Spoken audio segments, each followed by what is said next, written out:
actually questioned myself, what am I going to tell all of you? You seem like you're incredible people and you know so much. But I thought I should share with you what it takes to be a girl from a marginalized part of Africa, particularly Tanzania. There was a girl in Tanzania who seemed to be wanting too much. She was deliberate to break free from all the cycles of poverty and be successful, just like the people she saw on TV, newspaper, and radio. She was only raised by her mom, and it was really difficult for them to really afford basic needs. To make it worse, this girl was selected in a public school with limited resources. No libraries, no laboratories, no teachers, and she used to walk 1 hour going and 1 hour coming back from school. Most of the girls in our school dropped out due to poverty, early marriage, early pregnancies, but she took heart, believing that one day it's going to be different. Every day as she walked to school, she told herself, I'll be great, and I'll pave the way for other people. In the end, 200 students graduated from her school, but only 9 of them out of 200 made it to high school, 3 being girls, and she was one among the 3 girls. This girl is standing here today in front of all of you, and this girl is me.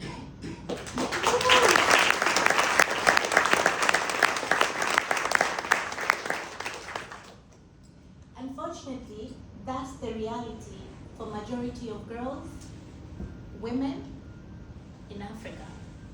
And I ask myself, how many of the girls will be able to make it like I did?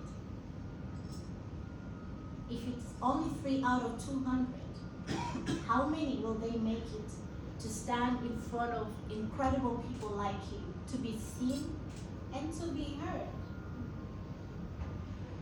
Girls and women are still boxed in poverty, societal norms, laws and policies that are undermining their potential.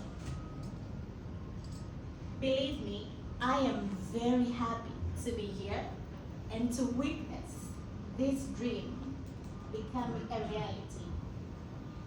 But I do not want to be the only one. I do not want to be the only girl from some part of Africa standing in New York representing our work. I want 100 of us, 1,000 of us, and 100,000 of us standing in platforms like this. But how are they going to get here? That's why we started her initiative. This incredible initiative wants to enhance financial freedom, but also to ensure that girls' rights are respected, girls' rights are protected. Today we're here because of the incredible young women of her initiative that never gave up. And that is the typical resilience of girls and women in Africa. They never give up. They give out their best. To that end, through the work of her initiative, using economic and rights and justice model that leverage on technology, we have supported over 31,000 young women and girls in the rural and urban of Tanzania in creating jobs, establishing businesses, expanding markets, creating linkages for financing, but most importantly, amplifying girls' choices, amplifying girls' voices, and amplifying girls' dreams. With the support of King Baudouin Foundation Africa Prize, these incredible people, I don't know who came up with the idea of just thinking, how do we bring about change makers nobody's seen, nobody has thought of. This is an incredible initiative, that saw the work that we are doing and decided to invest in the work that we are doing. And we are truly grateful. Can we clap for them?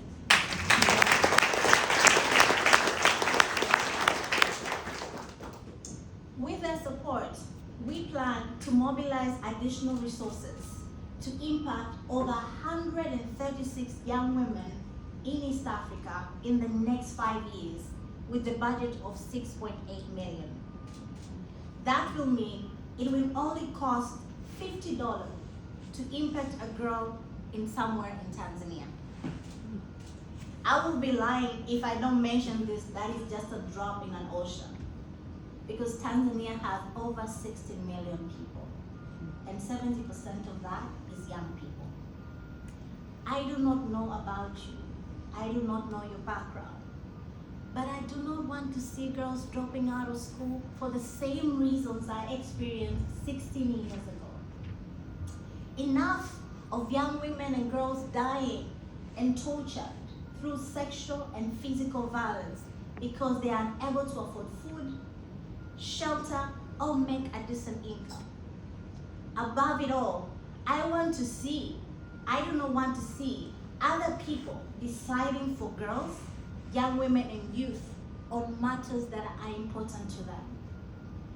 He spoke about the letter I wrote. I wrote that letter in the middle of frustration. 2 years after working for the organization, and still there was nothing. So I said, I'm gonna tell these people the truth, then I shut this down and go. And that's exactly what I say. I do not appreciate so much words that are not meaningful. And I feel it's about time that we do not say anything that we do not mean it. Because that's worth a lot of energy and effort for people. Like if you wanna invest in women and young people, be intentional. Don't just do the talk, but actually live it through your personal experiences. As I speak here today, I would like to make a call to all of you. Let's be intentional and deliberate to finance girls and women's rights. Invest in skilling the new generation and resourcing grassroots leaders that are working to advance the rights of women and girls, so that girls and young women can stand up for themselves against injustices such as poverty, unemployment, and gender-based violence. Before I call my board chair, Vanessa, to share a few words, I want to thank all of you for making time tonight. I never thought one day I'll be able to stand in a room in New York and speak to all of you important people. Nobody in my family has ever traveled. Nobody in my family ever imagined this. But I'm happy to be the first one to pave a way for the generation to come in my family. Thank you for seeing girls. Thank you for hearing girls. Thank you for resourcing girls. And most importantly, thank you for celebrating girls and young women leadership like me from Tanzania. I just want to leave you with a message. Maybe you're not a girl, you're not a woman, but there's one in your community. Do better for them. Speak better about them. Invest in them. Because one thing I'll tell you, we're very intentional with what we're doing. We're very intentional with everything that we want to do for this country, for the world.